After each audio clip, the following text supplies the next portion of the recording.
ফের জাল লটারি চক্র ধরল জঙ্গিপুর জেলা পুলিশ। ডিআর জাল লটারি সহ 3 জাল লটারি চক্রের পান্ডাকে গ্রেফতার করল জঙ্গিপুর ফাঁড়ির পুলিশ। দিকে দিকে যখন লটারির নেশায় সর্বশান্ত আম আদমি, ঠিক সেই সময় ডিআর লটারি জাল করে চলছিল রমরমা বাজার জঙ্গিপুরে। ফের বড় সাফল্য জঙ্গিপুর জেলা পুলিশের।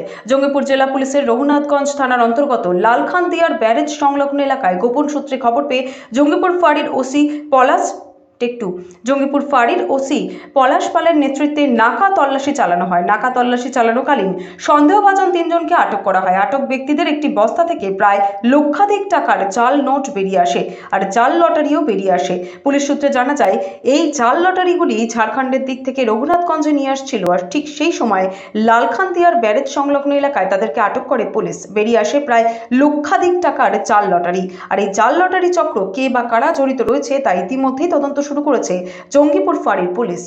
ফের জাল লটারি চক্র ধরল জঙ্গিপুর জেলা পুলিশ। ডিআর জাল লটারি সহ 3 জাল লটারি চক্রের পান্ডাকে গ্রেফতার করল জঙ্গিপুর ফাঁড়ির পুলিশ। দিকে দিকে যখন লটারির নেশায় সর্বশান্ত আম আদমি, ঠিক সেই সময় ডিআর লটারি জাল করে চলছিল রমরমা বাজার জঙ্গিপুরে। ফের বড় সাফল্য